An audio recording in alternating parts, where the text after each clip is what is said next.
በሐሳብ ገበታ ሐሳብ ያለ ልዩነት ሚዛናዊነት እንዲሁም በአሳታፊነት የሚንሸራሸርበት ቤት በሐሳብ ገበታችን ወቅታዊ ማህበራዊ ፖለቲካዊ እንዲሁም የሕግ ጉዳዮች በስፋት በጥልቀትና በአካታችነት ይቀርባሉ።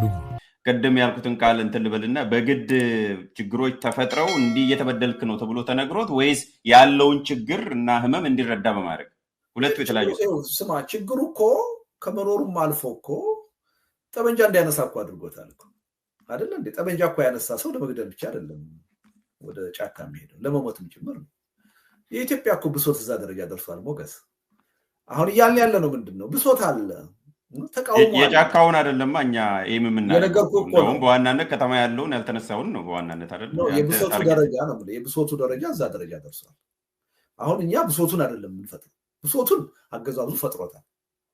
ህብረተሰቡ ብሶቱ እኮ ተሰምቶት ነው ጫካው እየገባ ያለው እየተዋጋ ያለው። እኛ እያልን ያለ ነው ምንድነው? ከውጊያው ይልቅ ይሄን ብሶት ይዘህ ሰላማዊ ህዝባዊ እምቢተኝነት ብታካሂድ የበለጠ ጊዜ ትቆጥባለህ፣ የበለጠ ሀብትና ንብረት ትቆጥባለህ፣ የበለጠ የሰው ልቂት ትቆጥባለህ፣ የበለጠ የሚመጣውን ውጤት ዘላቂ ማድረግ ትችላለህ ነው እያልን ያለ ነው። ከጊዜም አንፃር ከመስዋዕትነትም አንፃር ከውጤትም አንፃር ሰላማዊ ህዝባዊ እምቢተኝነቱ የተሻለ ይሆናል ነው እያልን ያለ ነው። ይሄን አዌርነስ ነው ለመፍጠር እየሞከርን ያለ ነው እንጂ ብሶቱን አይደለም የምንፈጥረው። ብሶቱንማ ምስጋና ይግባው የብልጽግና አገዛዝ ራሱ ከበቂ በላይ ፈጥሮታል። እንኳንስ በሰላማዊ ጠመንጃ አንስቶ ሰው ውድና ምትክ የሌለውን ህይወቱን እኮ ለመገበር ጫካ እንዲገባ እኮ አድርጎታል በገፍ። ስለዚህ ብሶቱን አይደለም የምንፈጥረው እኛ በየትኛው መንገድ ብታገል ነው የበለጠ ውጤታማ መሆነው በሚለው ላይ ያስተሳሰብ ለውጥ እንዲመጣ ይሄን ሐሳብ እንዲቀበል ነው የምንፈልገውና እንዲተገብረው እሱ ላይ ነው ትኩረታችን።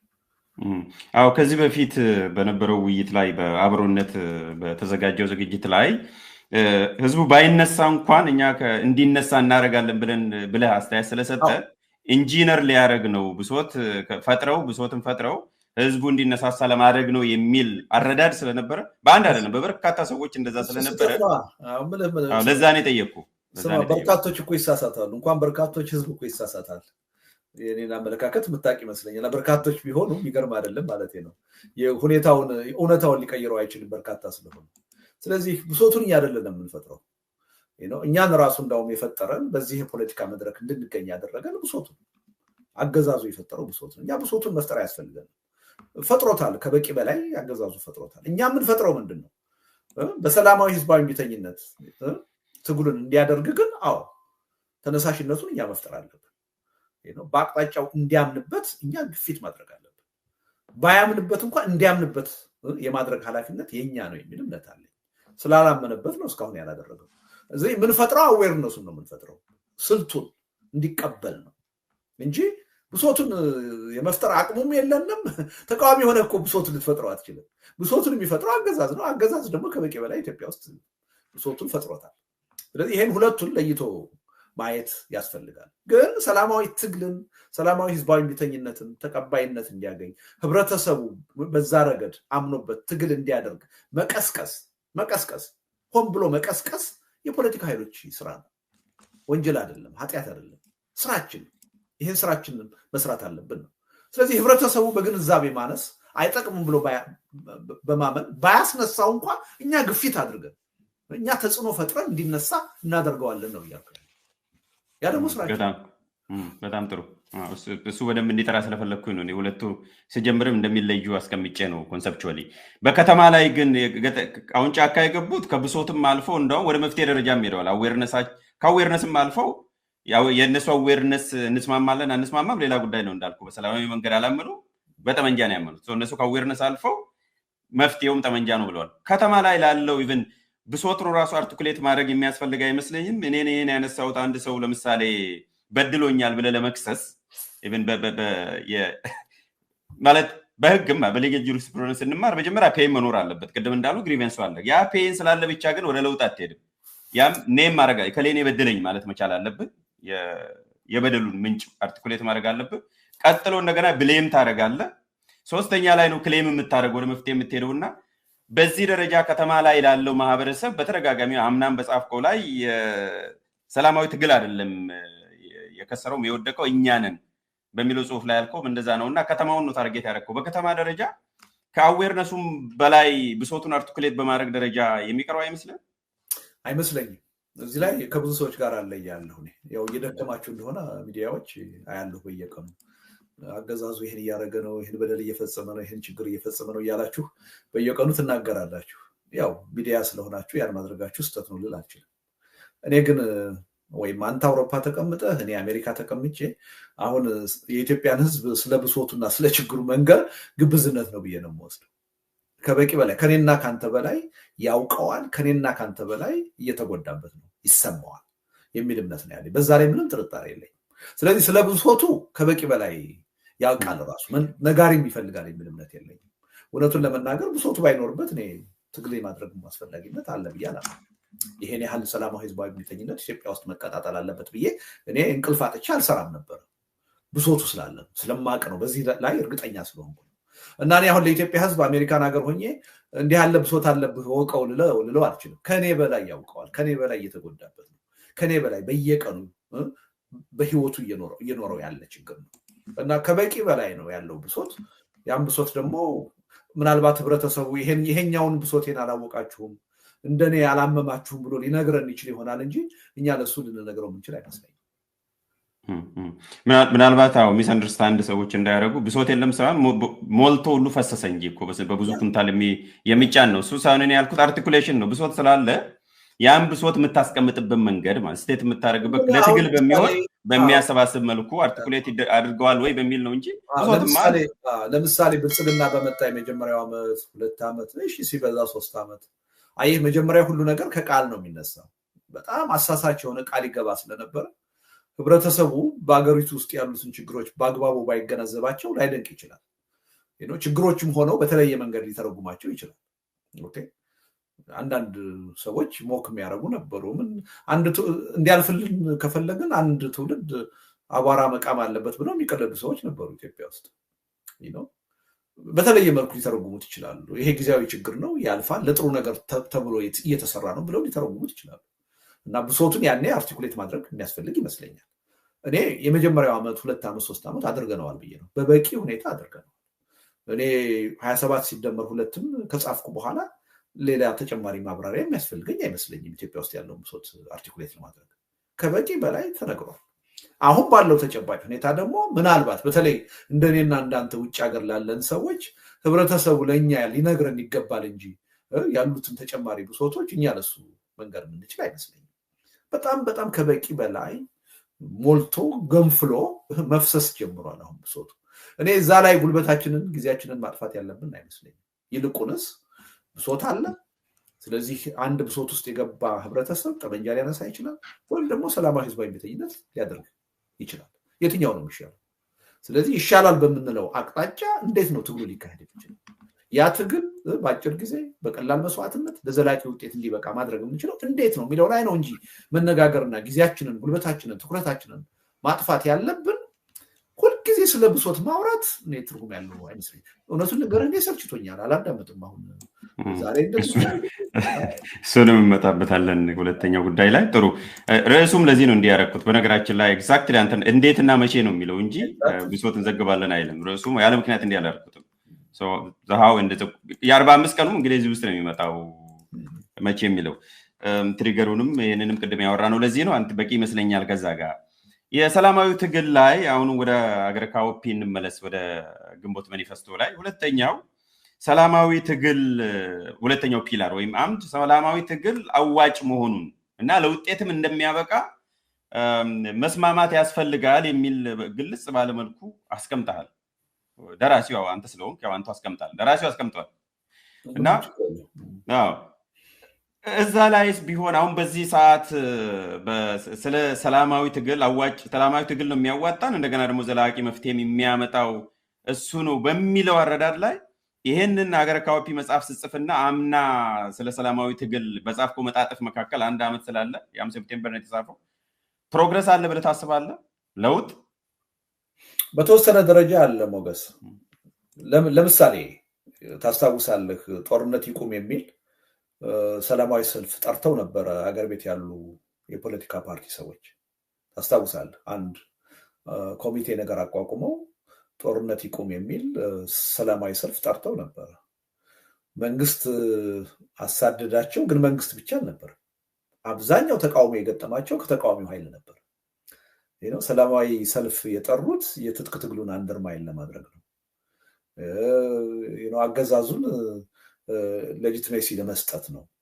እያጨረበሩ ነው፣ ልዩ ተልዕኮ አላቸው ተብለው ትልቅ ዘመቻ ነበር የተካሄደባቸው እና አብዛኛዎቹ በተለይ በትጥቅ ትግል የሚያምሩት ስለ ሰላማዊ ትግል መስማት አይፈልጉም ነበር። አሁን ግን እንደዛ አይደለም። ያው ለምሳሌ የአብሮነት ኢትዮጵያ ያዘጋጃቸውን መድረኮች የተከታተልክ ይመስለኛል። በትጥቅ ትግል እናምናለን የሚሉ ሰዎች ሳይቀሩ አይ ሰላማዊ ትግል ኢትዮጵያ ውስጥ ያስፈልጋል የሚለውን ነገር እየተቀበሉት መጥተዋል። ይሄ ቀላል አይደለም እና አሁን በሰላማዊ ትግሉ ላይ ህዝባዊ እምቢተኝነት ያስፈልጋል በሚለው ላይ እንኳንስ በሰላማዊ ትግል እምነት ያለንና በጠመንጃ የሚያምኑትም ኃይሎች አሁን በአብዛኛው የመቃወም ሁኔታ አታይም። ያ አስተሳሰብ እየተሸነፈ የመጣ ይመስለኛል እና በተወሰነ ደረጃ ለውጣል። ግን በቂ ነው ወይ ካልከኝ አይደለም።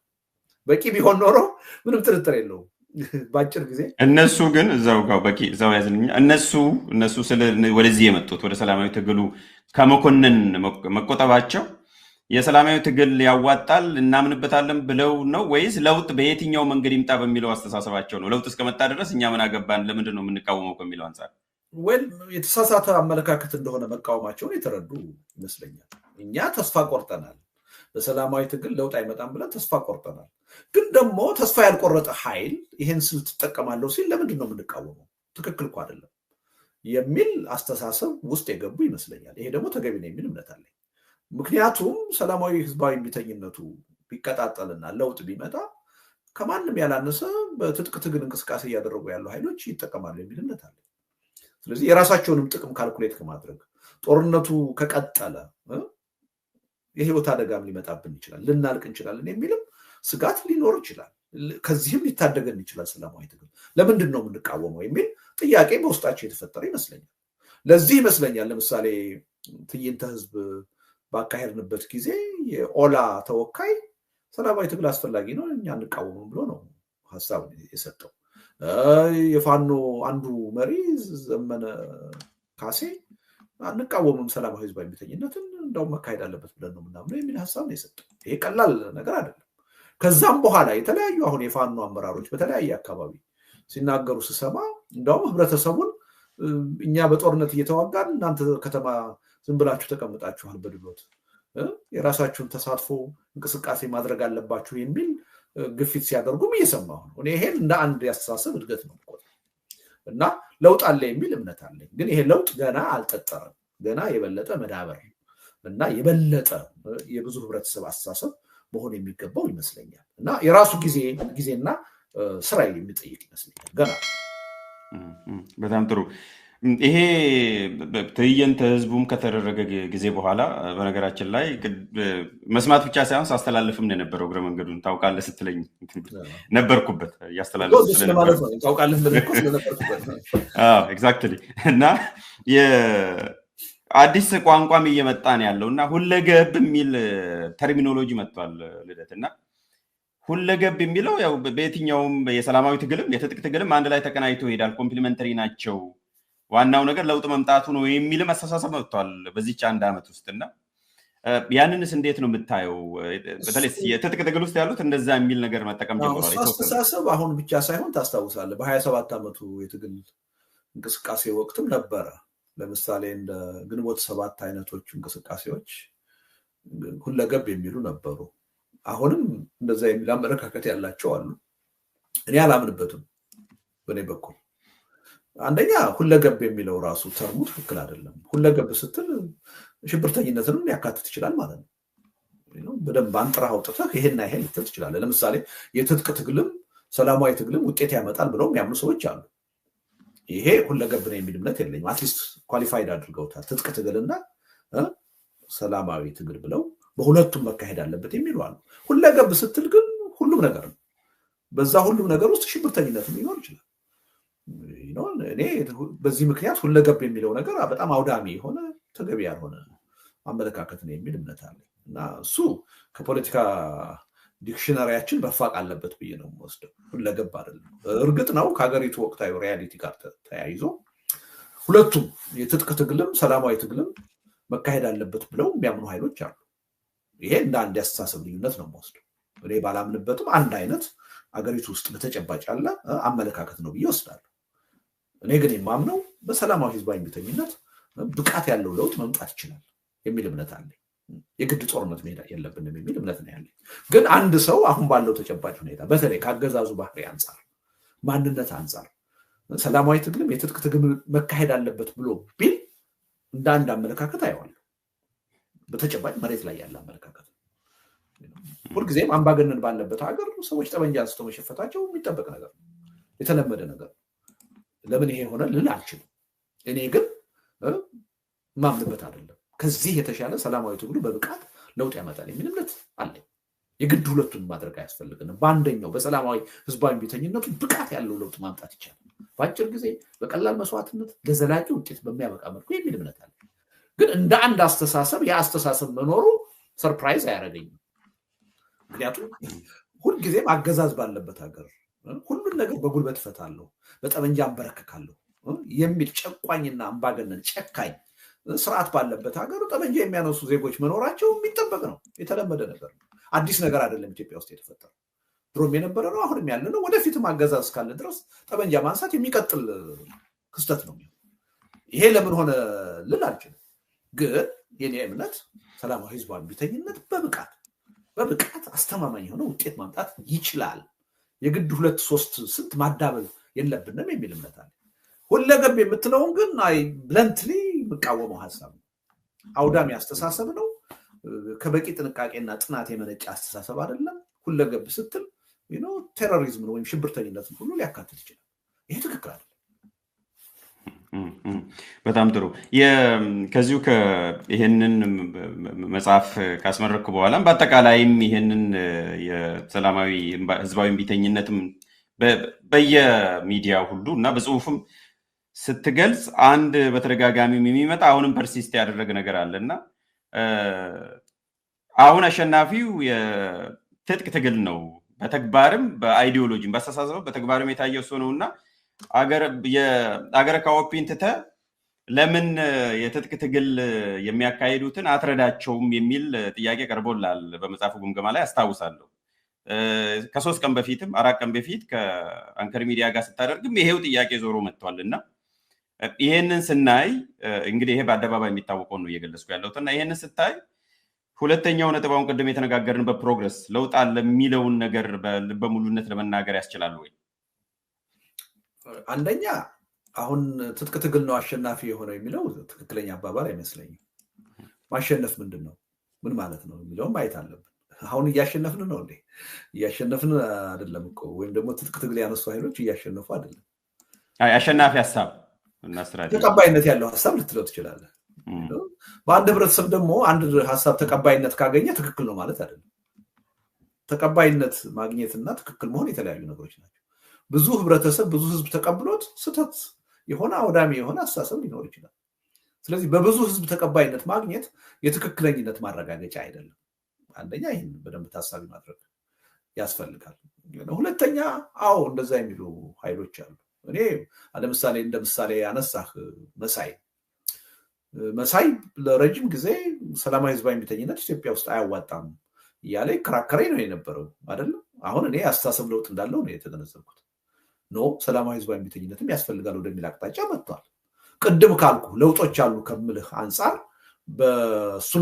እሱን በመሰሉ ሰዎችም ዙሪያ ያስተሳሰብ ለውጥ እንዳለ እየተረዳሁ ነው። በግልጽ በአደባባይ ወጥተው ህዝባዊ እምቢተኝነት መቀጣጠል አለበት ያስፈልጋል እያሉ ነው። ትጥቅ ትግልን ቢደግፉም ማለት ነው። አትሊስት በሰላማዊ ትግል ላይ ያላቸው አመለካከት እየተቀየረ መጥቷል የሚል እምነት አለ። ግን ይሄ ሁላችንንም ሄደን በትጥቅ ትግል ካልታገላችሁ በስተቀር የሚል ኑና የትጥቅ ትግሉን ምሩት የሚለው ጥያቄ ተገቢ አይመስለኝም። አንደኛ እንደዛ አይነት ነገር ውስጥ ለመግባት መጀመሪያ እምነት ያስፈልጋል አይደል? የምትቀበለው የምታምንበት ነገር ሲሆን ካላመንክበት ጥቅም የለውም። ሁለተኛ ሙያ ልምድ ይጠይቃል። እኔ እምነቱም የለኝም በትጥቅ ትግል ልምዱና ሙያውም የለኝም። እኔን ለምን ትጥቅ ትግል መታህል መራህም ብሎ መጠየቅ ያለ ቦታው የሚቀርብ ጥያቄ ነው። ተገቢ ጥያቄ ነው የሚል እምነት የለኝም። እምነቴም አይደለም ሙያዬና ልምዴም አይደለም እኔ እምነቴ ሰላማዊ ትግል ነው ልምዴም ኦልሞስት ሙያዬ ነው ልል እችላለሁ 33 ዓመት እድሜ ልኬን ስሰብክ የኖርኩት ሳጠና የኖርኩት ሰላማዊ ትግል ስለዚህ በዛ ነው ውጤታማ ሆናለሁ ብዬ ማምነው ግን አንዳንድ ጊዜ ምንድነው ያው የዲሞክራሲ ባህል የሌለን ስለሆነ ከኔ ጋር ካልቆምክ የኔን አስተሳሰብ ካልደገፍክ በስተቀር መፍትሄ ይመጣል ብሎ ማያስበው ብዙ ነው እና ሁሉም መጥቶ እኛ የምንሄድበትን ስልት ካልተከተለ ብለው የሚያምኑ ሰዎች አሉ ከዛ ውጭ ያለውን ስልት ሁሉ ስህተት አድርገው ጥፋት አድርገው የሚያስቡ ሰዎች አሉ እንደዚህ አይነት ሰዎች እንዲህ አይነት አመለካከት እንዳላቸው አውቃለሁ ግን ትክክል ነው የሚል እምነት የለኝም በቀደምም ስናገር ሰምተሃል የትጥቅ ትግል እኮ አሁን የሰው ችግር የለበትም በሰላማዊ ትግል ከተሰለፈ ወይ ከሚያምነው በላይ የትጥቅ ትግል በሰው ኃይል እኮ ተጥለቅልቋል ብለው እንደ በ10 ሺዎች አይደለም በመቶ ሺዎች ናቸው እኮ አሁን ትጥቅ ትግል ተሳትፎ እያደረጉ ያሉት አረ በአመራርም እንዳው ሞልቶ ተርፈው እኮ ከትግሉ ዞር ይበልልን ሁሉ እየተባባሉ ነው እዛው ራሱ ያለው ሽሚያ ውስጥ ሁሉ ተገብቷል ይልቁንስ ያለው ችግር ምንድነው ወጥ የሆነ ድርጅት መፍጠር አልተቻለም ወጥ የሆነ አመለካከት አስተሳሰብ የፖለቲካ ፕላትፎርም መፍጠር አልተቻለም የተቀናጀ ትግል ማድረግ አልተቻለም አገሪቱን ወደ ታቅጣጫ እንደሚወስዷት ያላቸውን አመለካከት አላማ በአግባቡ አርቲኩሌት ማድረግ አልቻሉም በጋራ ጉዳይ ላይ ወዴት ሊወስዱን ይችላሉ የሚለውን ሐሳብ በአግባቡ አርቲኩሌት አላደረጉትም እና የድርጅትና የአስተሳሰብ ጥራት ችግር ነው እንጂ ያለባቸው የሰው ኃይል ችግር አለባቸው ብዬ አላምንም ኦፍ ኮርስ የሎጂስቲክ ችግር ሊኖርባቸው ይችላል ጠበንጃ ጥይት ምናምን የሰው ኃይል ኢትዮጵያ ውስጥ በጦርነት እኔ የሰው ኃይል መቼውንም ጊዜ ቢሆን ችግር ሆኖ ያቃለ ምንነት የለኝም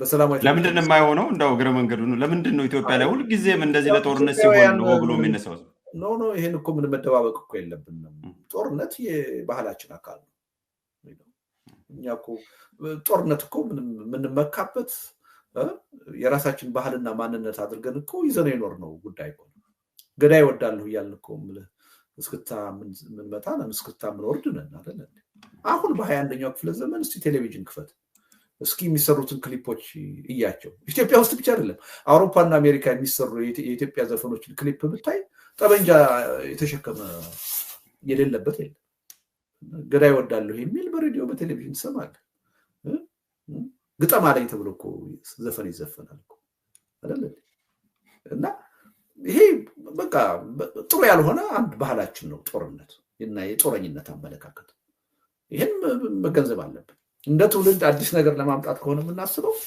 ይሄን ጎጂ ባህል መቀየር አለብን ወደ ትውልዱ ማሸጋገር የለብንም የሚል እምነት አለኝ እና ባህል ነው ጦርነት ለኢትዮጵያ ሰላማዊ ትግል በተደጋጋሚ የሚለው ያው አንተንም እንዳንድ ምሳሌ ወስደን ፈሪ ስለሆነ ነው የሚልም አለ ይዘው ኤክስቴንሽን የፈሪዎች ነው ስለሚፈሩ ነው ሰላማዊ ትግል የሚሉት እንጂ ጎበዝ ኮንክ መታት ገጥም ወይ ነው የሚለው የመጀመሪያው አስተያየት እነሱ የሰላማዊ ትግል ማይማን እላቸዋለሁ ስማ የሰላማዊ ትግል መሪዎች የመጀመሪያው ገፈት ቀማሽ እነሱ ናቸው የሚሆኑት ሰላማዊ ትግል ስትመራ መጀመሪያ የምትታሰረው ከስራ የምትባረረው መገደልም ካለ የምትገደለው የፖለቲካ መሪው ነህ ፊት ላይ ሆነ ነው የምትመራው ከኋላ ሆነ አይደለም ምሽግ ይዘህ አይደለም ነፃ መሬት ይዘህ አይደለም ፈሪ መባል ካለበት እንደውም ጦርነትን የሚመራ መሪ ነው ምሽግ ሰርቶ ነፃ መሬት መስርቶ ከኋላ ሆኖ ነው በብዙ ማይል ርቀት ጦርነትን የሚመራው ጀነራሉ አይደለም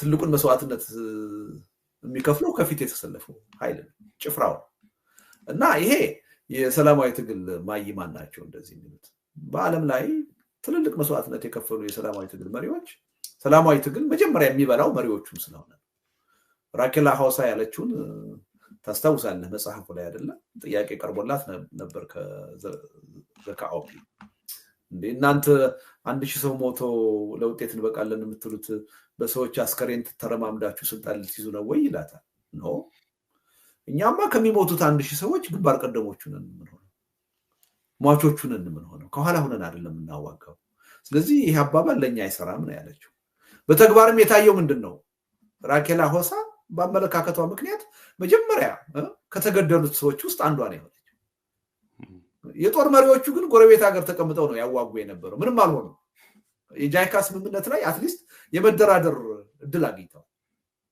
እና የትኛውን መስዋዕትነት የሚጠይቀው የትኛውን ድፍረት ወኔ የሚጠይቀው ሰላማዊ ትግል ነው እንደ መሪ ማለት ነው።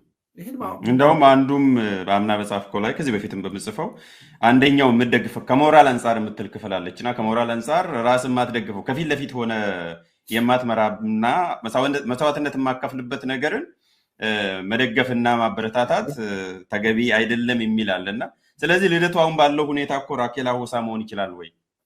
ስለዚህ አልችልም እድለቢስ ነኝ ያን መሆን ባለመቻሌ በምርጫ ያደረኩት አይደለም። እኔ ታውቃለህ ፍላጎቴ ነው። አገር ቤት ሄጄ ፓርቲ አቋቁሜ ሰላማዊ ትግሉን መምራት ነበር የምፈልገው። ከመሪዎቹ አንዱ መሆን ነበር የምፈልገው። ዳር ሆኜ ይብን በሰላማዊ ትግል ወጣቱን ውጣ ታገል የባለት ፍላጎት አልነበረኝም። ተገድጄ ነው አገሬ እንዳልገባ ተደርጌ ነው እንጂ በፍላጎቴ ቢሆን ኖሮ እዚህ ሀገር የቀረሁት እንደዛ አይነቱን ቅስቀሳ አላደርግም። እና የምርጫ ጉዳይ አይደለም ማለት ነው፣ የግዳጅ ጉዳይ ነው። እና አም ሶሪ በጣም ነው የሚሰማኝ አገር ቤት ባለመሆኑ። ምክንያቱም የበለጠ የሞራል የበላይነት ሊኖረኝ የሚችለው የበለጠ ጥሩ ስሜት ሊሰማኝ ይችል የነበረው አገር ቤት ሆኜ መስዋዕትነቱን ለመክፈል ተዘጋጅቼ ከፊት ቆሜ ይሄን አቋም ባራምድ ነበር። ያው ሳረግም የኖርኩት ይሄን ነው። ከዚህ ቀደም 5 ጊዜ 6 ጊዜ የታሰርኩት ያለ ምክንያት አይደለም። ግንባር ቀደም ተሳታፊ ስለነበርኩ ውጭ ሀገር ሆኜ አልነበረም ሰብክ የነበረው። እና አሁን ውጭ ሀገር የመሆኔ ጉዳይ የምርጫ ጉዳይ አይደለም፣ የፍላጎት ጉዳይ አይደለም። ከፍላጎቴ ውጪ ተገድጄ የመጣብኝ ጉዳይ ስለሆነ ነው። አይ እንግዲህ መግባት አልቻልኩምና ትግሉን ላቁም ደግሞ አይደለም። ስለዚህ ፕራግማቲክ ሆነ መርህን ቀየርከው ወይስ? መርሁ አልተቀየረም እንዴ? እኔ አልተቀየርኩም እኮ ነው። አገዛዙ እንዳልገባ አደረገኝ እንጂ እኔ መርሄን አልቀየርኩም። ማን ነው የሚመራው? ማለት ራኬላ ሆሳ የሚሆነው ማን ነው? አሁን በምን በታቀደው ህዝባዊ የሚተኛው ኢትዮጵያ ውስጥ እኮ የተፈጠረው ሰው ልደቱ ብቻ አይደለም እኮ እንዴ 130 ሚሊዮን ህዝብ እኮ ኢትዮጵያ ውስጥ አለ። ስለዚህ ጄነሬሽን እኮ አለ ኢትዮጵያ ውስጥ። እነዛ ሁሉ የትግሉ መሪዎች መሆን አለባቸው። ራኬላ ሆሳ አንተን እንደዛ ስለሚያዩ ነው ግልጽ እንድታደርገው። አሁን ቢሆን አንተ ከቻሉ አገር ቤት ያስገቡኝ እንደዚህ የሚሉ ሰዎች እድሉ ካላቸው እነ ግርማ ሰይፉ ከቻሉ ንገርልኝ። እኔ ሞክሬ አልቻልኩም። እኔ ለመታሰር ሁሉ ተዘጋጅቼ ቱታ ለብሼ ትኬት ቆርጬ ዋን ወይ ትኬት ቆርጬ ኤርፖርት ሁሉ ተገኝቻለሁ አይደል? አትገባም ብሎ የከለከለኝ መንግስታቸው ነው። እና አሁን እኔን መውቀስ ምን ይጠቅማል? ሁኔታው ከተቀየረ በኋላ የዚህ ህዝባዊ ቢተኝነቱን የማቀጣጠሉን ሚና ለምን አተውም የሚል ነው ጥያቄው። እኔ እኮ በፊትም ስለው የነበረው ነገር ነው፣ አሁንም የምለው ነገር የተቀየረ ነገር የለም። እኔ የቀየርኩት ቅንጣት ያህል አመለካከት የለም። አገር ቤት መኖርና ውጭ ሀገር መኖርን ምን የቀየርኩት ነገር የለም። አሁንም የማምነው አገር ቤት በመኖር ነው። አሁንም የማምነው አገር ቤት ሆኖ ትግልን በመምራት ነው። ውጭ ሀገር ሆኖ በመምራት አላምንም። በዛ ባምንኖረው አሁን አሜሪካን ሀገር የምናቋቁመው የፖለቲካ ድርጅት ይሆን ነበር። አብሮነት የፖለቲካ ድርጅት አይደለም፣ ሲቪክ ፕሬዠር ግሩፕ ነው። ይሄን ያደረግነው ያለ ምክንያት አይደለም። ትግሉን መምራት ያለባቸው አገር ቤት ያሉ ፓርቲዎች ናቸው የሚል እምነት ስላለ እኔ ትግል ውጭ ሀገር ሆኖ ይመራል የሚል እምነት የለኝም። ይታገዛል፣ ውጭ ሀገር ሆኖ ማጠናከር ይቻላል፣ ማገዝ ይቻላል የሚል እምነት ነው ያለኝ። ይሄ አመለካከት ድሮም የነበረ ነው፣ አሁንም ያለ ነው። ምንም የተለወጠ ነገር የለውም። እሺ እንደ ራኬላ ሆሳ አይነት የመጨረሻ እንደ ራኬላ ሆሳ አይነት ሰው የመፍጠር ወይም የማዋለድ አቅሙ አለን አሁን ባለው ሁኔታ? ያ ለጀነሬሽን መቅረብ ያለ ጥያቄ ነው። መፍጠር ከቻል እንድናለን። ካለፉት ትውልዶች ሁሉ የተሻለ ትውልድ እንሆናለን። ጥሩ የታሪክ ሌጋሲ ይኖርናል የሚል እምነት አለኝ። ያን መፍጠር ካልቻልን ደግሞ ወድቀናል። ችግራችን አይፈታም ብቻ አይደለም፣ ወደ ስቴትለስ ሁኔታ፣ ወደ እርስ በርስ የበለጠ ዘግናኝ እልቂት እንሸጋገራለን የሚል ስጋት አለኝ። ስለዚህ ለትውልድ መቅረብ ያለ ጥያቄ ነው። መልሱ የሁላችንም ነው የሚሆነው። አንዱ እንደውም ልዩነቱ ቅድም መጀመሪያ ላይ ስናነሳ የተውነው እዚህ ጋር ነው ተገቢ የሚሆነው ብዬ የማስበው። ኢትዮጵያ ላይ ጄንዚ ያለን ወይ ነው በሌላ መልኩ አሁን አመራሩ ነው ቅድም ያልነው ራኬላ ግን ጄንዚ ያለን ነው የሌላ ሀገር ሙሉን ቅድም እንዳልከው የመጽሐፍ ከተመረቀ በኋላም ለውጥ ያመጡ ከዛ በፊት የሚያመጡ ጄንዚ ስለነበራቸው ነው። አንድ ትውልድ ወጣት ትውልድ በእድሜ የጋራ ችግር አለን ብሎ የሚያስቡና ስታተስ ኮ ሰስቴነብል አይደለም መቀየር አለበት ብሎ ያመኑ ናቸውና ኢትዮጵያ ላይ ጄንዚ ይታያል ወይ? ከሌለ ለውጡስ ምን ተስፋ አለው? ጄንዚ ሳይኖር ጄንዚ አለ። ስማ ሳተላይት ቴሌቪዥን በተስፋፋበት ሁኔታ ከ50 ሚሊዮን በላይ ስማርት ወይም ሞባይል ፎን ባለበት ሀገር ጄንዚ የለም ማለት አይቻልም። ዲጂታል ጄነሬሽን አለ አሁን ኢትዮጵያ ውስጥ። የሌለው ምን መሰለህ? ይሄ ኃይል በሰላማዊ ህዝባዊ ቢተኝነት እንቅስቃሴ ለውጥ አመጣለሁ ለውጥ ማምጣት ይቻላል የሚል እምነት ግን የለው ገና ነው በበቂ ሁኔታ አልፈጠረም እንጂ ጀንዚ አለ ኢትዮጵያ ውስጥ እንዳውም ከብዙዎቹ ሀገሮች አሁን ይሄን የጀንዚ ሪቮሉሽን ካካሄዱት ሀገሮች በ4 እና በ5 እጥፍ በቁጥር የበለጠ ጀንዚ ኢትዮጵያ ውስጥ አለ ስማርትፎን የሚጠቀም ሳተላይት ዲሽ ነው ያየ የሚውል ስለ ዓለም ኤክስፖዠር ያለው ኃይል አለ እኔ ቅድም ስለ መጽሐፍ የሳውራ ሰምተሃል አይደል ከዩኒቨርሲቲ ፕሮፌሰር እስከ ሃይ ስኩል ተማሪ ድረስ እስከ ቀበሌ ድረስ እስከ ወረዳ ድረስ በጣም ሪሞት የምትላቸው ዳር የምትላቸው አካባቢዎች ሁሉ ነው ኮንታክት የሚያደርጉ ያ የሚያሳይህ ምንድነው የሶሻል ሚዲያ ተጠቃሚዎች ናቸው ዋይፋይ እየተጠቀሙ ነው ኢንተርኔት እየተጠቀሙ ነው ስለዚህ ጀንዚ አለ ችግሩ ያለው ምንድነው ሌላ ሀገር ያለው ጀንዚና እኛ ሀገር ያለው ጀንዚ ሰላማዊ ህዝባዊ ቢተኝነት ትልቅ ጉልበት መሳሪያ መሆኑን በመረዳት ረገድ ልዩነት አለ እኛ ገና ምኑን ጀንዚ ሆነታል እሱን እኮ ነው ያልኩት እኔም በይዘት እንጂ በእድሜማ 2/3 ኢትዮጵያ ህዝብ ወጣ ከ25 በላይ በታች ነው እድሜ ብቻ አይደለም ጀንዚ የሚያደርገው እኮ እድሜ የቴክኖሎጂው ተጠቃሚ መሆን ነው የኢንፎርሜሽን ቴክኖሎጂ ተጠቃሚ መሆን ነው አክሰስ ያለው መሆን ነው ይሄ አለ ቁም ነገሩ ያለው ይሄ ትልቅ ፖቴንሻል ነው እኔ ለውጥ ማምጣት ይችላልው ያ ለውጥ ደግሞ መምጣት የሚችለው በትጥቅ ትግል በመናም ሳይሆን በህዝባዊ ቢተኝነት ነው ይሄ ስልት ትልቅ ጉልበት ነው ለውጥ በዚህ ማምጣት ይቻላል የሚለው እምነት ነው የጠፋው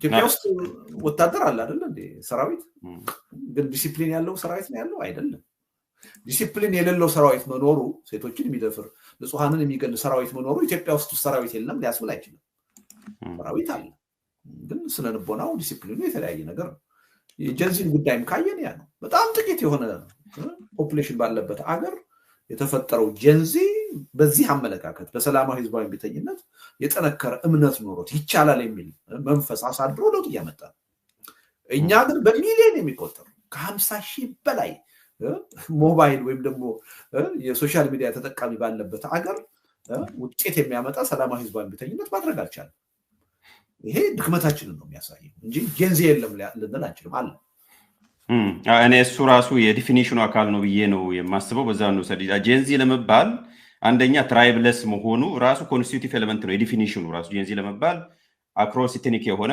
ከብሔር የዘለለ በአንድነት የሚያምን እንደውም ሱፕራናሽናል የሆነ ሜትሮፖሊታን የሆነ እኔ ባለኝ ግንዛቤ ለማንበብ ሞክሬ ያለው ሁለት ነገሮች ናቸው በዋናነት የሚወስኑት እድሜ ከዚህ እስከዚህ እና ደግሞ የዚህ ኢንፎርሜሽን ቴክኖሎጂ ተጠቃሚ ሆነ ብለው ነው ብዙዎቹ ዲፋይን የሚያደርጉት ከዛ ውጭ ያለው በጣም ሰብጀክቲቭ የሚሆን ይመስለኛል ሶስተኛው እንደውም ወሳኝ ነው ጀንዚ የጋራ የሆነ ሞሮፍ ይሄ ያልተከፋፈለ በጋራ መጻኢ እጣፈንታ ላይ የሚያስብ የትራይብለስ ሊደርለስ የተባለው በዚህ መልኩ ነው የሚታየው ለኔ እንደው እንደ አለ በእድሜ ያለ ቀደም እንዳልከው እንስማማለን በሁለቱ እንስማማለን ሶስተኛው ላይ ግን ኢትዮጵያ ላይ በእድሜና ፊዚካሊ መኖሩ እንጂ ጀንዚ አለ ግን ዚ የሚለው ዜሮ ነው ኢትዮጵያ ላይ ጀነሬሽን ዜሮ ነው ያለው ጀንዚ አለ እኛም ጋር አለ ሌላም ጋር አለ ግን ምን አይነት ጀንዚ በሚለው ላይ ግን ያው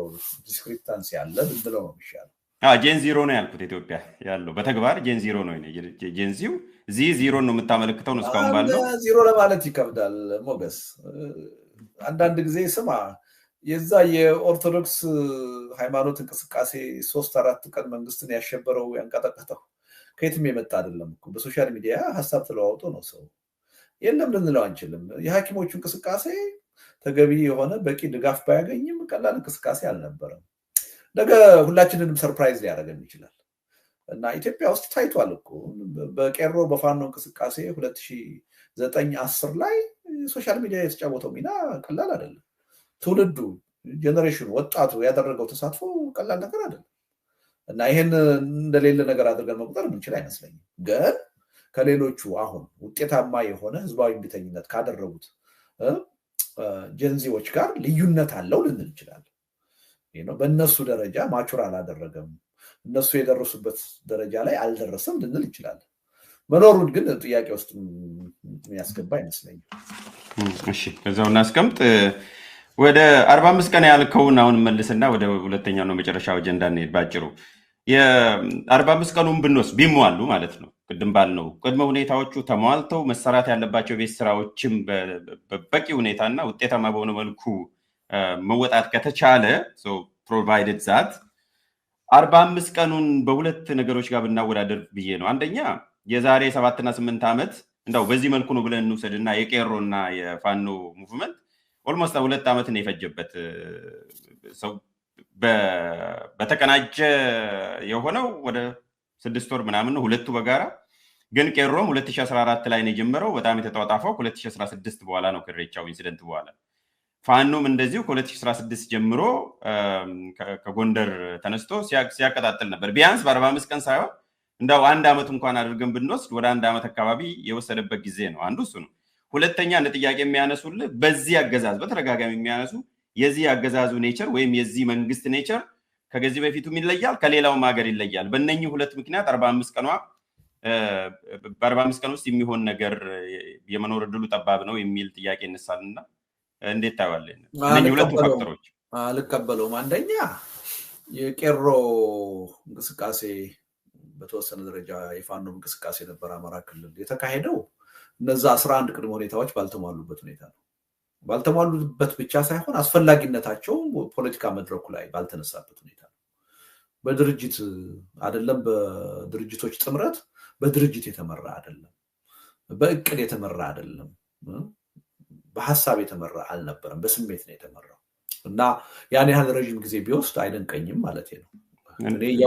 እነጀዋር ግን በሌላ እነጀዋር ግን አይስማሙም በእቅድ ነው የመራ ነው ሊሉ ይችላሉ ጠይቃቸው እነሱ እንግዲህ እኔና መልካከት ነው ሲሉ ስለሰማው ነው ግረ መንገዱን እንትልብል ብዬ አይ እኔ እንግዲህ ጀዋርን እኔ እስከማውቀው ድረስ ስናወራም ካለፈው ስተት መማር አለብን እያለ እንደሚናገር ነው ማቀው ምክንያቱም በአደባባይ አቅደን ነው ስለሚሉ ነው እሱም ብቻ ኢንተርጀክት ለማድረግ ነው ያላቀዱም እያልኩ አይደለም እቅዱ በቂ እቅድ ነበር ወይ የፓርቲዎች እቅድ ነበር ወይ በበቂ ጥናት ላይ ተመርኩዞ የተደረገ እቅድ ነበር ወይ አይደለም ይሄን ደግሞ የምናገረው ሞገስ ዛሬ እንዳይመስልህ 2007 2008 የቄሮ እንቅስቃሴ ሲጀምር የፋኖ እንቅስቃሴ ባህር ዳር ጎንደር ሲጀምር በተደጋጋሚ ቃለ መጠይቅ ሰጥ ነበር ጽፍ ነበር ይሄ የሚደረግ እንቅስቃሴ መጨረሻ ላይ ሄዶ ይጠለፋል ወይም ይከሽፋል ምክንያቱም በድርጅት እየተመራ አይደለም በስሜት ነው በዲያስፖራ በሚዲያ በአክቲቪስት ነው እየተመራ ያለው ሄዶ መንግስትን ሊያንበረክክ ይችላል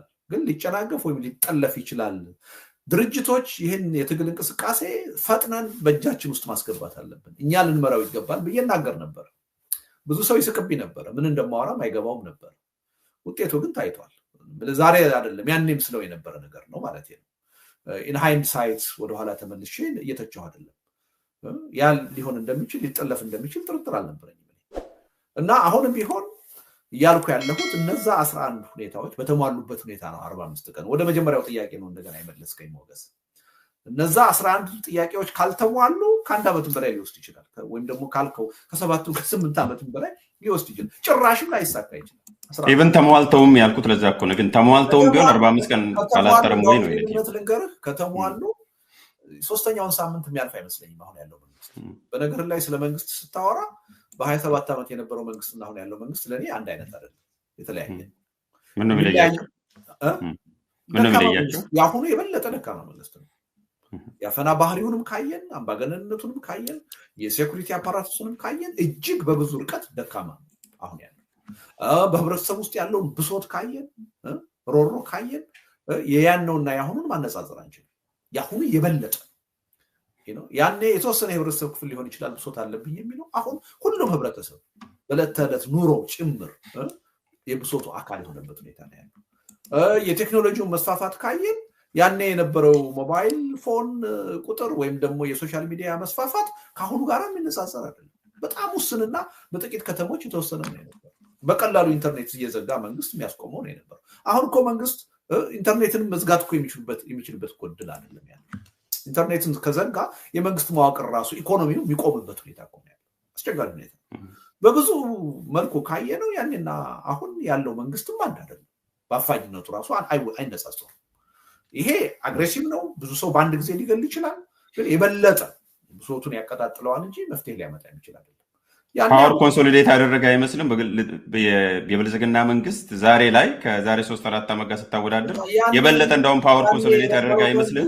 ያኔ የነበረው መንግስት ከነ ችግሩ ከነ ድክመቱ ኦልሞስት 100% በሚባል ደረጃ ኢትዮጵያን የሚያስተዳድር መንግስት ነው የነበረው። አሁን እኮ በ7 ዓመት ውስጥ እኮ መሀሉን ዳር እያደረገ ያለ መንግስት እኮ ነው።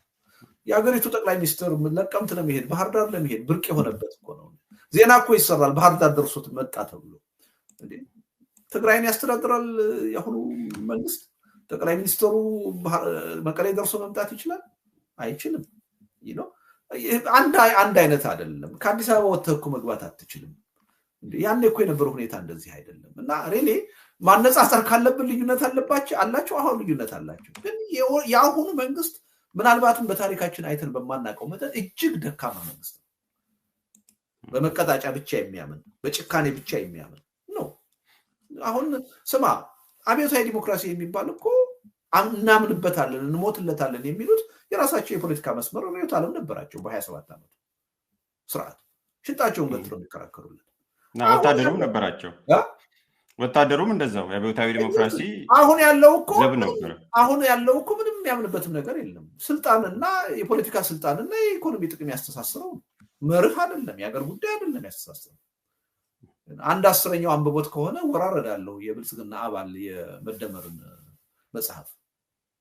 ለዚህ ነው በየትኛው መድረክ አርቲኩሌት ሲደረግ ወይም ሳይት ሲደረግ ማታይ መደመር 4 ቮሊዩም ተጽፏል። ምንም ኢምፓክት የለው። አንዳንዶቹ ትችት የሚያቀርቡት ሳያነቡት ነው፣ እንዲሁ ዝም ብለው ማድነቅ ስላለባቸው። እና ያ ሁኔታና አሁን ያለው ሁኔታ በጣም የተለያየ ነው። እና ሪሊ እኔ 3ኛውን ሳምንት ይሻገራል የሚል እምነት የለኝም። የመጀመሪያው የትራንስፖርት ማቆም ዘመቻ ላይ መንበርከክ የሚችል መንግስት ያለው አይተነዋል እኮ። በ3 ቀን የኦርቶዶክስ ሃይማኖት ተከታዮች እኮ እንቅስቃሴ እኮ ሲብረከረክ እኮ አይተነዋል። ሳይወድ በግድ እኮ ሄዶ ለመታረቅ ለመሸምገል ሲገደድ እኮ አይተነዋል። ከ3 ቀን በፊት የጠቅላይ ሚኒስትሩ እብሪት የምታስታውስ ይመስለኛል። በእብሪት ነበር የሚናገረው። ሊበላቸው አንድ ኃይል እንደመጣ ሲያዩ ግን በዙሪያው ያሉ ሰዎች ሁሉ ተንጫጩ። ኧረ ይሄ ነገር ይዞ ሊጠፋ ነው፣ አንድ ነገር አድርግ አሉት። አስገደዱ። ሄዶ መለመን ነው የጀመረው። አስታራቂ ልሁን ነው ያለው፣ ልክ እንደ 3ኛ ወገን። እና ሪሊ አንድ ጊዜ ነገሮች በዛ ደረጃ ከመጡ በኋላ ሊቋቋም የሚችል መንግስት አለ። በአጭሩ ሊሰባበር ሊንከተከት የሚችል መንግስት ነው አሁን። ሐሳብ ገበታ፣ ሐሳብ ያለ ልዩነት፣ ሚዛናዊነት እንዲሁም በአሳታፊነት የሚንሸራሸርበት ቤት። በሐሳብ ገበታችን ወቅታዊ፣ ማህበራዊ፣ ፖለቲካዊ እንዲሁም የህግ ጉዳዮች በስፋት በጥልቀትና በአካታችነት ይቀርባሉ።